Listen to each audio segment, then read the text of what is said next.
Il est temps de vous informer sur la Radio 7 online. Mesdames et messieurs, bienvenue dans ce journal dont voici les sommaires. Après sa participation successive en Israël, les assises G20 en Italie et la COP26 en Écosse, le président de la République Félix-Antoine Tshisekedi est rentré au pays ce jeudi 4 novembre à suivre dans ce journal. Le ministre des Affaires sociales, Action humanitaire et solidarité nationale, Modeste Mutinga, a procédé à la clôture de l'atelier sur la validation du manuel du suivi et évaluation. L'avenir des Huileries à la hauteur de la direction générale de la Régie des eaux présente un état de délabrement très avancé. Voilà tout pour les titres, le développement soupé.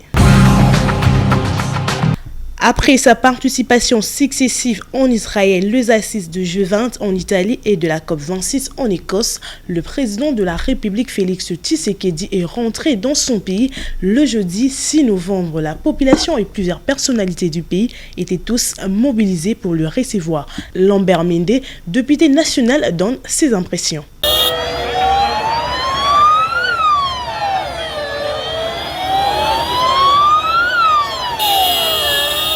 C'est une expression démocratique. Je n'ai jamais compris parce que je lis dans les réseaux sociaux qu'on nous interpelle d'être venus ici, nous les députés, pour venir accueillir le leader de notre famille politique.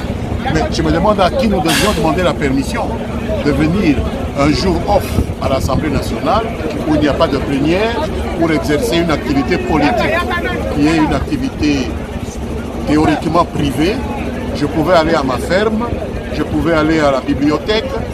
Alors, si je suis venu à l'aéroport accueillir le chef de ma composante politique, à qui devais-je demander la permission dans une république démocratique? Il faut qu'on sache de quoi on parle.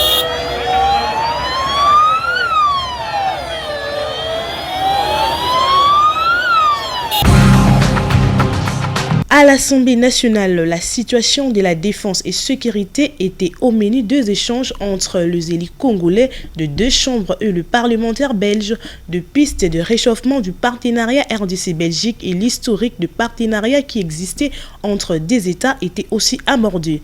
Le chef de la délégation belge, André Flao, dans cet extrait choisi pour vous par Michel Thioyo. Notre commission a établi un nombre maximum de contacts dans tous les domaines, donc pas uniquement la défense. Ici, c'était l'occasion d'aborder historiquement aussi le partenariat qui a existé entre la République démocratique du Congo et la Belgique, de voir dans quelle mesure, à cause de certaines interruptions qui sont intervenues après, voir dans quelle mesure on pouvait repartir sur des bases de ce partenariat dans le domaine de la défense, avoir une attention aussi particulière du Parlement à l'égard de ces matières de sécurité et de défense, et également toutes les questions qui portent sur l'inclusion de l'armée dans la société civile, toute la problématique des formations, aussi le rôle de l'armée dans l'est du pays. L'autre élément, et pas uniquement dans l'est du pays, l'autre élément, c'est aussi finalement considérer que notre passé commun avec la mémoire doit être un socle, mais que ça ne doit pas nous empêcher de progresser et d'avancer pour le futur. Et donc, je crois que c'est cet état d'esprit-là qui est ressorti de notre réunion. On nous a demandé quand on allait découvrir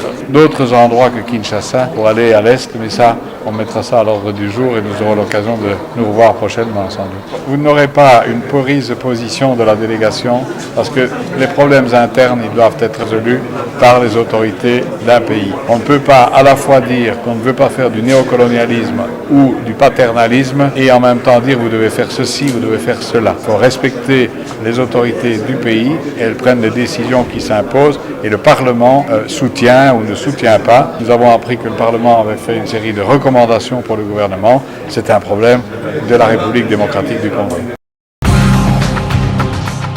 Le ministre des Affaires sociales, Action humanitaire et solidarité nationale, Modeste Mutinga, a procédé à la clôture de l'atelier sur la validation du manuel de suivi et évaluation organisé par la FNPS en collaboration avec l'INS et l'OCDD à Léon Hôtel ce jeudi 4 novembre. Dans son mot, Modeste Mutinga a rencontré toutes les préoccupations pertinentes des experts ayant pris part active à cet atelier, tout en remerciant la BAD pour son appui financier dont la hauteur est sans appel, soit 84 millions de dollars.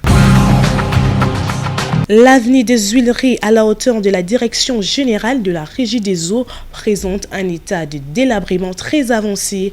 Les usagers de cette route se plaignent. Suivez-les.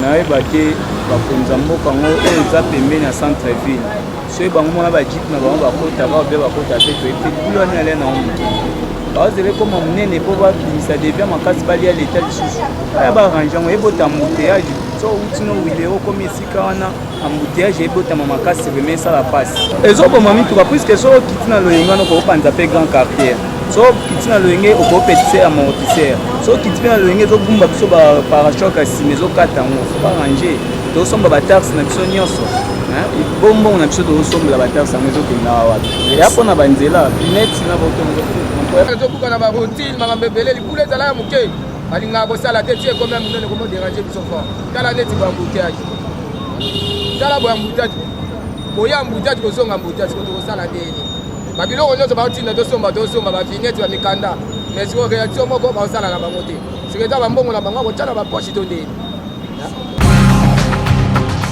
C'est la fin de ce journal. Merci à vous de l'avoir suivi. Au revoir.